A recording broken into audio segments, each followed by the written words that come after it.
Good evening, my friends. I'm so happy to be here. I'm so happy to be talking about this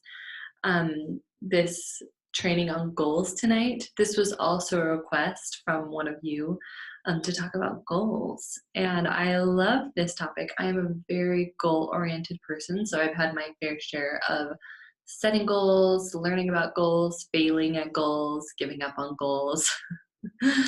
And so while I do want to give you some really awesome strategic tools to talk about goals, surprise, surprise, we're going to be talking about how to keep those goals and the mindsets that you need to adopt in order to actually meet your goals and not just set them and then give up on them like so many people do. Pardon me. I just realized I usually like to set a timer. So we're going to be talking a lot about how to set goals, but a bulk of our time is going to be spent talking about the mindset. And it's so important and it's so inspiring and fun. And okay, so let's just jump right in. Good is the enemy of great. That's a quote by Jim Collins. It was the first sentence in his book, Good to Great. And if you think about it, it's completely true. Are we settling for good when we could have great? Are you settling for good when you could have great? Now, if you want to just settle for good, that's fine, but are you settling because you're scared? Are you settling because you don't believe that great is possible for you? Because great is possible for every single one of us. We just have to know how to get it and how to believe in it and what it is that we want. So I talk about setting an impossible goal, not just any goal, but it's important to have an impossible goal. So the reason it's impossible, because if it were just possible, it would mean that you were looking back into your past and seeing what you were already capable of based on what you'd already done. And therefore you would say, okay, this is possible for me because I know I've lost 10 pounds in the past, so I know I can lose 10 pounds again. So I'm going to set a goal to lose 10 pounds. That's possible for me. That's realistic, right? No, girls, friends, if there's any guys here, we're not talking about realistic for us. We're talking about impossible because you have never done it and it is outside of your comfort zone a lot. Okay, this goal is impossible for you because you have never done it. You want to lose 100 pounds and you've never done it before, that's your impossible goal. You want to lose 200 pounds, you want to earn 100K in a year, that's your impossible goal. And you've never done it before. If you have, well then you should bump up that goal. What about you want to run a marathon? You've never run a marathon before. It's a pretty big one. You want to do a triathlon. You've only done like a few 5Ks or something. That's an impossible goal, something that you have never done before, but that you want to do. So why an impossible goal? Like, why do we need to set our sights so high? Shouldn't we just move incrementally along in this life? Well, I mean, why goals at all? I think for me, it's because of personal growth. And why does personal growth even matter? Does personal growth matter? For me, I would answer a big resounding yes. Personal growth matters to me so much because it's where I feel life gives me my purpose and where I find my meaning. It feels good to grow and to not just be stagnating, staying the same. It's exciting, it's fulfilling. This is the bread and butter of life. If we're not growing personally, what are we doing here? Watching Netflix, eating Cheetos? Is that why you came to life? Is that why you're in this life? Is that what you want to get out of your life? I don't think. Most of you might say no, but there might be a few yeses in there. For me, the whole personal growth thing is everything. And there are different levels of personal growth too. So for example, learning how to knit like a boss is personal growth. That's something you're learning and doing. That's wonderful. But I would argue that some personal growth matters are more fulfilling than others. So anytime that you're serving through your personal growth, that's when it's going to be much more fulfilling and purposeful. So whether you're serving yourself or serving others, that's going to bring a lot of joy and purpose and meaning and just good feeling. It's so good, and just saying like good feeling does not do it justice. But the feeling of just a fullness in yourself. You know, when you kind of feel depressed and when you feel like any kind of negative emotions, almost like an emptiness, something leaving. But then when you have the joy, it's like a fullness, like you feel full and complete, and it feels so good. And there's no way to describe it that could possibly do it justice. But those are the types of goals that serve other people, that serve yourself. And really, when you think about it, when you serve yourself, truly, truly serve yourself, you're putting yourself in a position to serve other people every time. You can't not. Because if I were to run a marathon, and I've never done it before, and I'm growing, think of all the lessons that I've learned along the way just by doing what I'm doing and becoming a person who can run a marathon. I have set an example for so many people, and I could share all of those lessons and teach people how I did it. It's putting me in this place where I could so easily serve others now that I've served myself. So serving yourself is like the first step, and then serving others comes next, and that's where the fulfillment comes. And you don't even have to do it in that order. You can do it simultaneously. And also, I would argue that serving as many people as possible is even more fulfilling. And we love to focus on serving the one, like individual attention, which is so important, I do believe. But is that where you want to stop? Can you serve the one and also serve the masses? So if you had the opportunity to serve 1,000 people, would you take that opportunity? And if you say no, is it because you feel like you aren't worthy of that? Does it feel like it's not possible for you, or you're scared? So think about the reasons why you're answering these questions, or why you're answering these questions the way that you are. So I think that serving yourself or serving others is the most fulfilling way to set goals. So you can set goals about anything, like anything really, but it's the way to get there that is the most fulfilling thing. And then who is like, the more people you can benefit, the better. So that's just my 2 cents on that. So I don't know if you remember my training. It was like the second one. We talked about how our brains love balance. And 50% of the time we'll be experiencing negative emotion, and 50% of the time we will be experiencing positive emotion.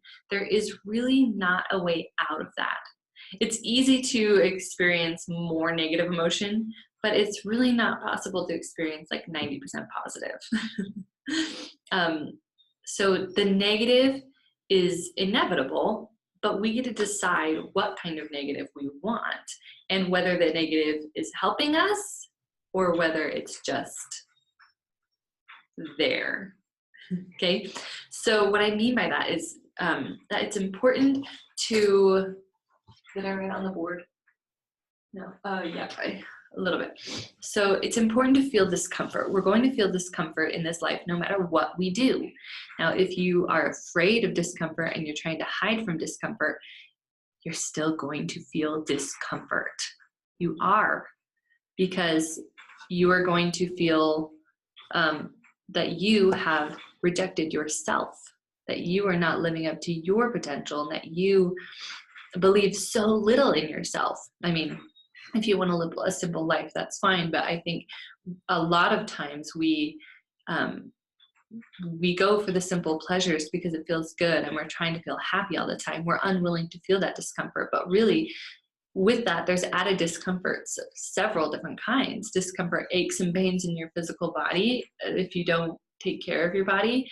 Or there's the discomfort of knowing that you're not reaching your full mental potential, and that you've even rejected yourself and you don't believe in yourself, and you're facing self-loathing from your own self. And that feels just as bad as receiving rejection from other people. It may not seem like it because maybe there's not the fear involved, but take away the fear and the rejection is the same. It's the same negative feeling. So you're going to be feeling discomfort either way. So why not choose to feel the type of discomfort that gets you to where you want to go? Okay, so are you feeling the discomfort of hiding, the discomfort of self-rejection, self-loathing, the discomfort of overeating, this just growing gloom and doom discomfort in your life because you know you're not reaching your own potential?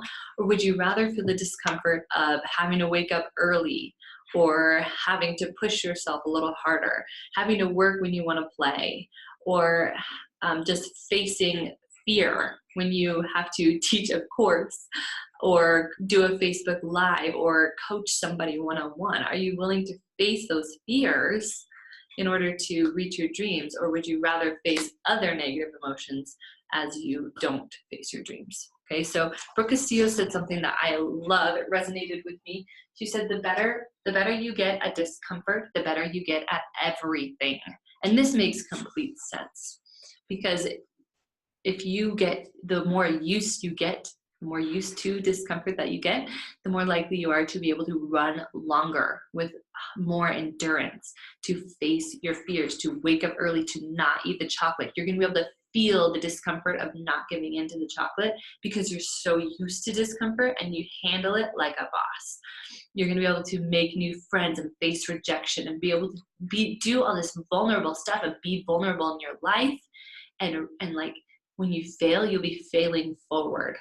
You'll be progressing as you fail. You won't be stagnating in your failure over here. And so that's going to mean that while you're facing discomfort, you're also facing excitement and joy and all this other incredible stuff. So what I want to ask you is, if you really put yourself out there and you try to reach your impossible goal and you just go all in, what's the worst that can happen? Honestly, what is the worst that can happen? You get rejected by somebody on Facebook or somebody in person? And so really what that boils down to is an emotion. We're scared of an emotion. Are you willing to face any emotion?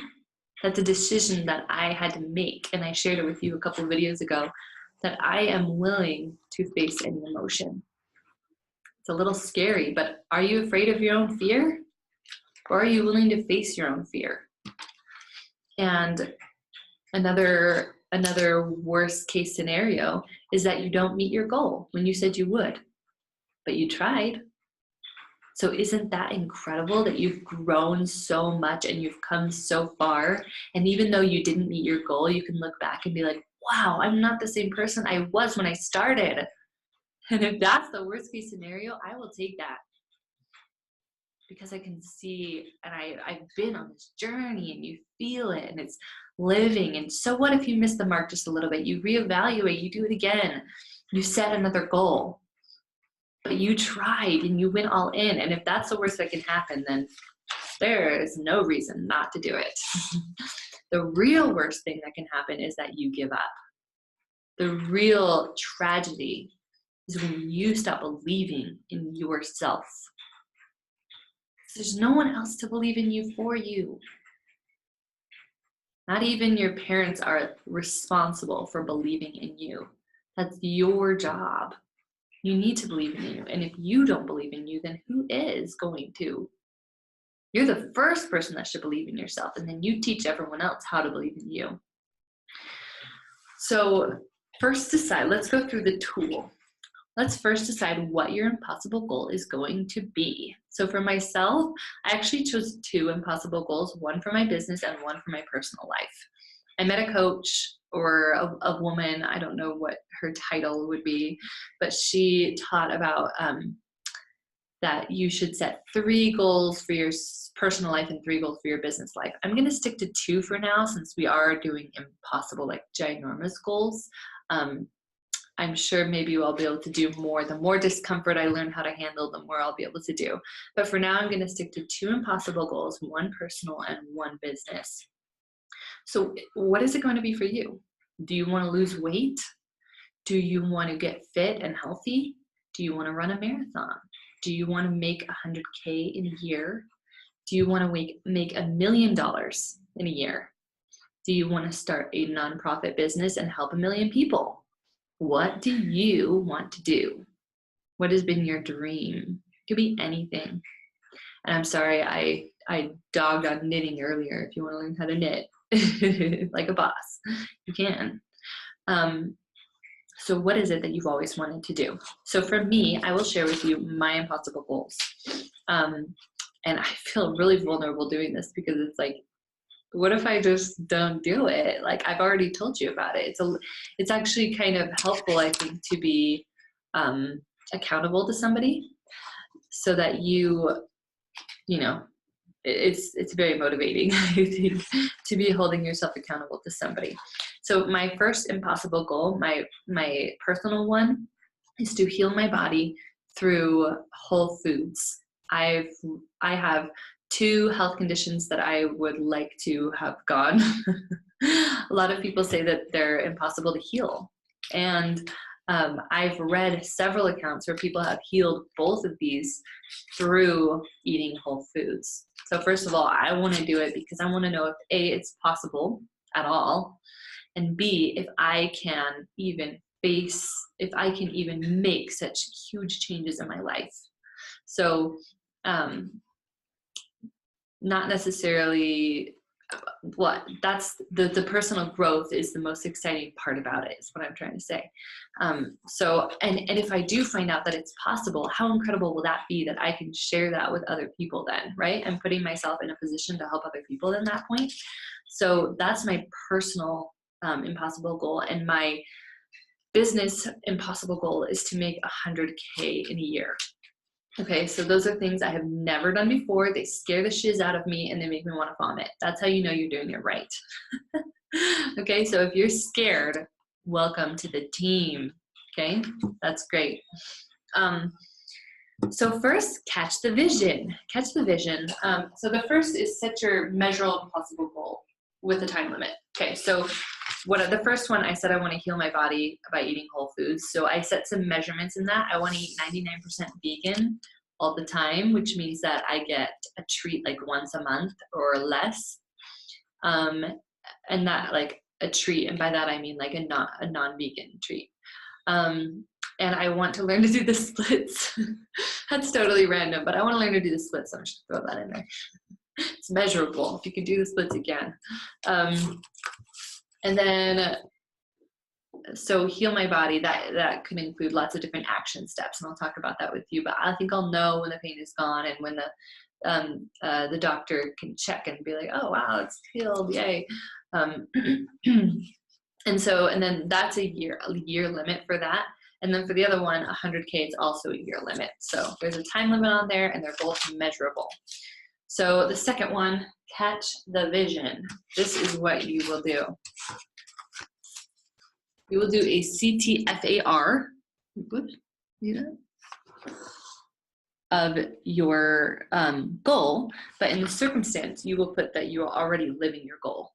Okay, so circumstance, I eat vegan and do the splits. Hey, it's what I've always wanted to do. The second one, my thought.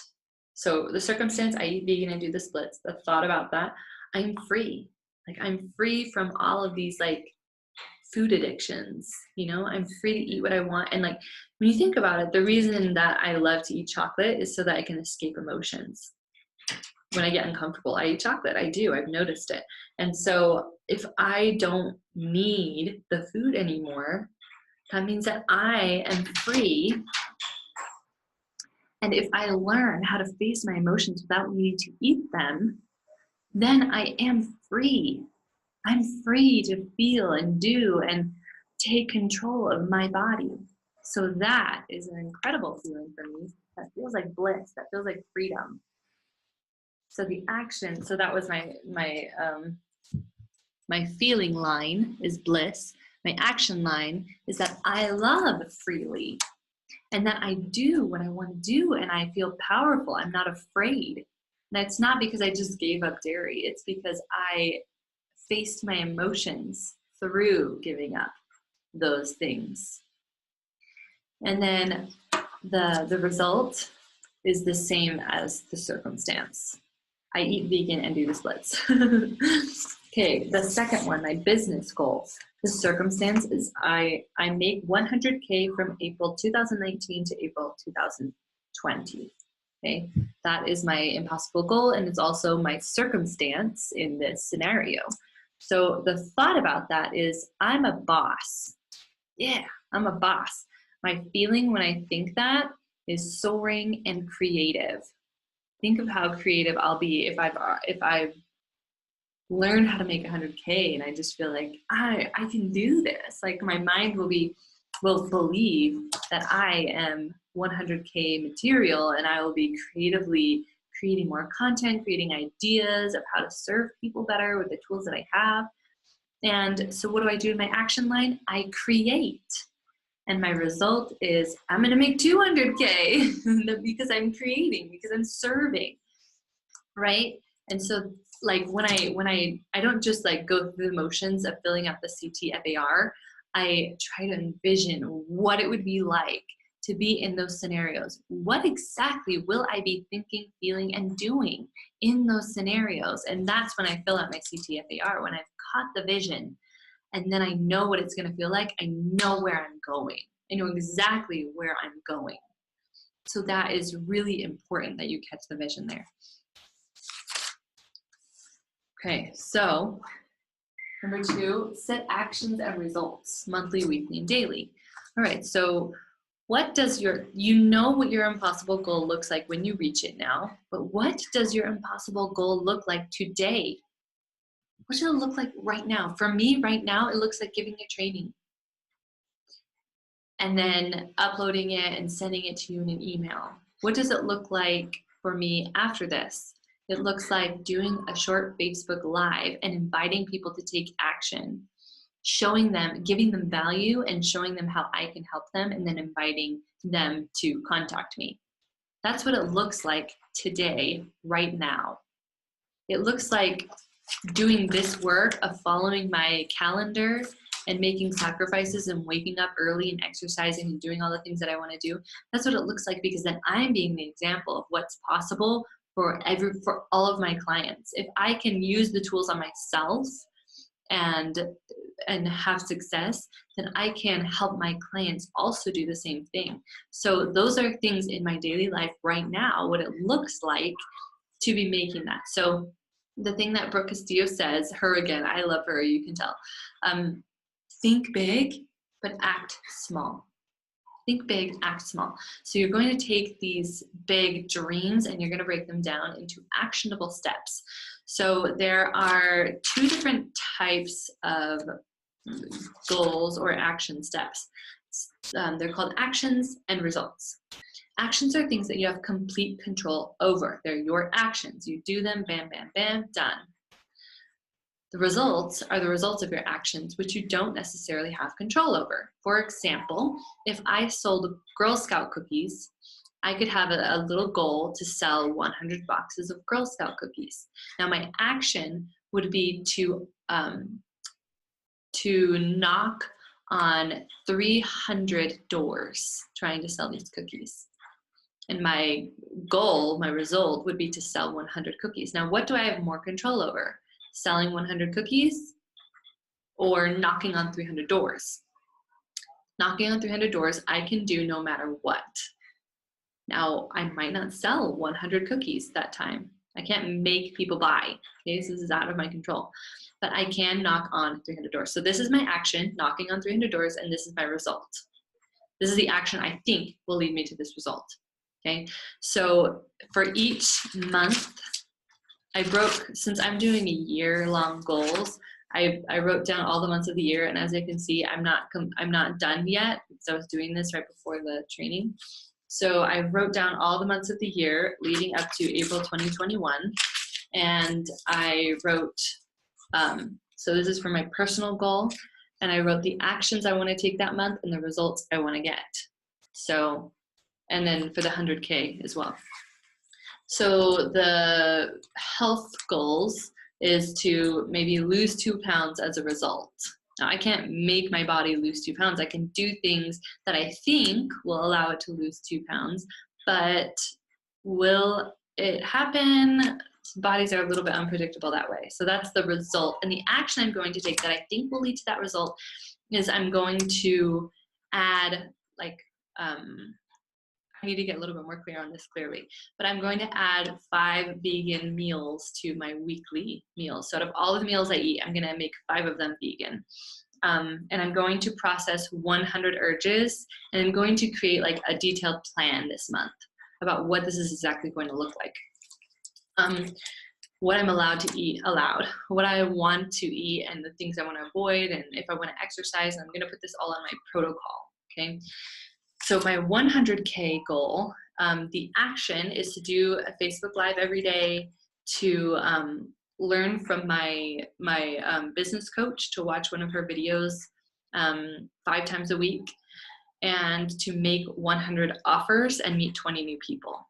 Now, I haven't honed these goals down, so I might re-look over this and change it, but those are the action steps, and I can meet 20 new people. That's something that I have complete control over. But my result of making $400 is not something I have complete control over, but I think that my actions will probably lead me there. Okay, and so that's what I want you to do. However much time you gave yourself for your goal, break it down into segments, into months or weeks, if it's like a shorter goal or whatever it is, but break it down and then do actions. And it doesn't have to be like, start with just monthly. Don't worry about weekly or daily yet. Just write down the action, the result that you want. Maybe start with the result and then write down the actions that you think will lead to that result. Okay, so I want to make, and one rookie mistake about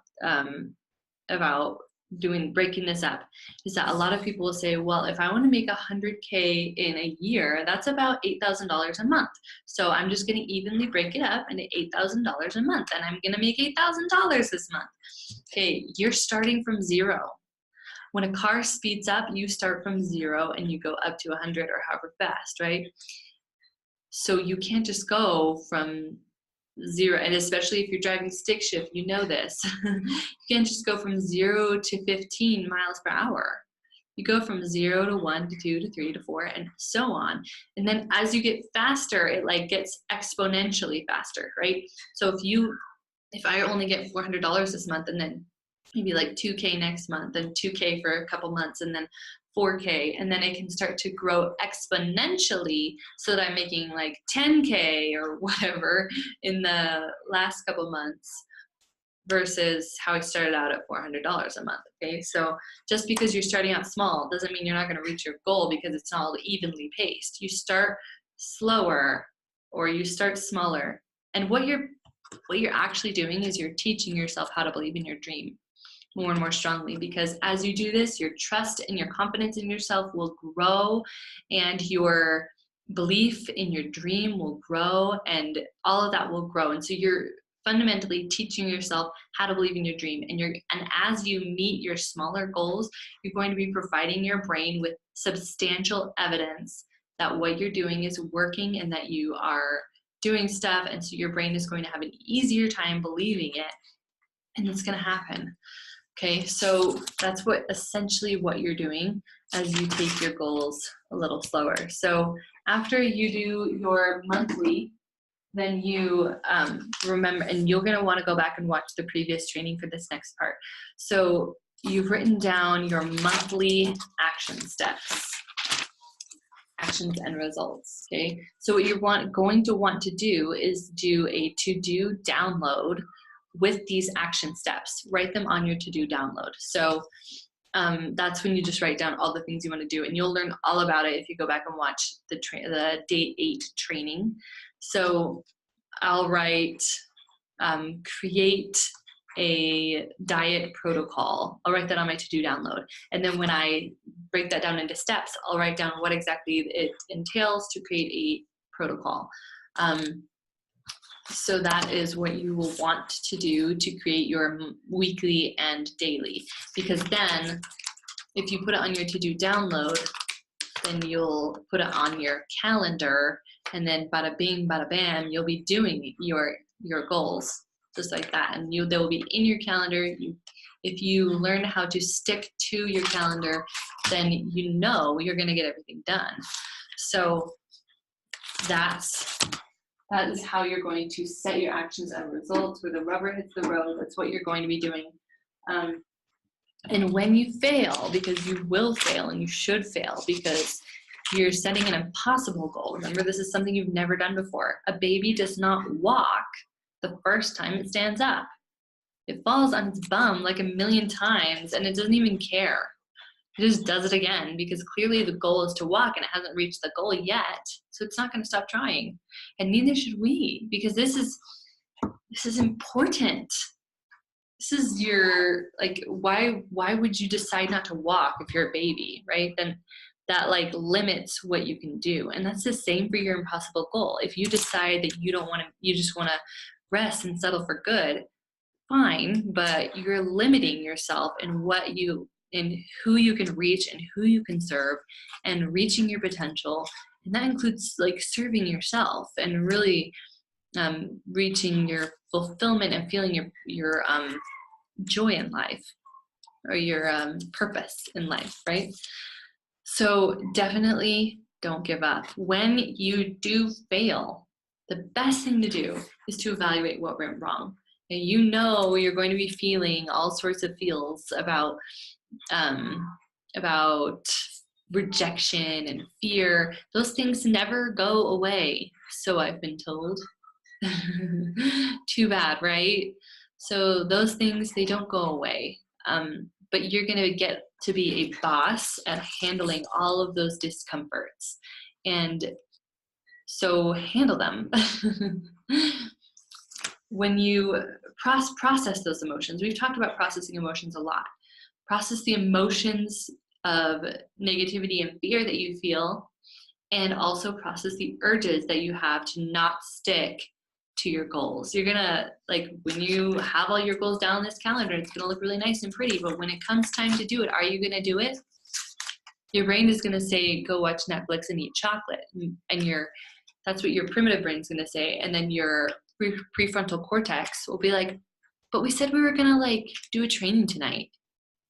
And then your primitive brain will be like, yeah, but eating chocolate will help us feel so good. Like, we deserve it.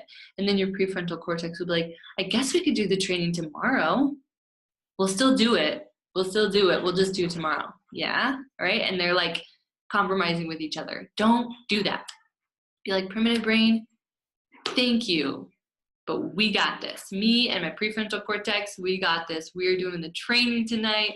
And then we can still watch Netflix later without the chocolate. So there's nothing wrong with pleasure, but don't let pleasure get in the way of your potential and your dreams and your goals. You guys, this is everything. So the reason that you don't stick to what you said you were going to do is because you're not willing to face discomfort. And remember, the better you get at discomfort, the better you get at everything. And you just up level your entire life. There's nothing that you can't do when you're willing to face discomfort again and again, but only 50% of the time, because your brain is going to level you out. Okay, your brain's got your back in a lot of regards. So it's only 50% of the time. And even if you try to feel pleasure all the time, you won't. Okay, we know that. So I hope that I've answered all your questions about setting goals. It's pretty self-explanatory, the tools of like how to set your goals, but I wanted to really focus on the thought work behind it, because we can all set a goal. Setting goals is easy. You just YouTube that and bam, you got like tons of free trainings right there. But how to stick to them, I believe you can do it. I know you can. Go all in. What is the worst that could happen? And who are you honoring? The way I see it, we're either honoring our present and future selves or we're honoring nobody. If I decide to eat that chocolate bar, it may feel like I'm honoring my present self, but am I? Is it really bringing me true joy and true fulfillment, even in my present moment? I don't think so. I think when we give up on our goals, we don't honor our future selves at all, because then we're left with the consequences of all of those bad decisions. But then also we're not honoring our present self. We're really honoring nobody. So who do you want to honor? Nobody or yourself? Pleasure is great, and pleasure is, I will never stop doing pleasure activities like watching TV. It's wonderful, it's great. But make sure you're choosing pleasure activities that don't get in the way of that and of your goals and your dreams. So remember, you are going to be uncomfortable anyway, no matter what. Do you want to be stagnating uncomfortable, or do you want to be growing uncomfortable? We only have one life. We have a limited amount of time in this life. So who do you want to be? What do you want to do? And how do you want to feel? Go make your life freaking awesome. I love you guys. Thanks for being here tonight, and have a good night.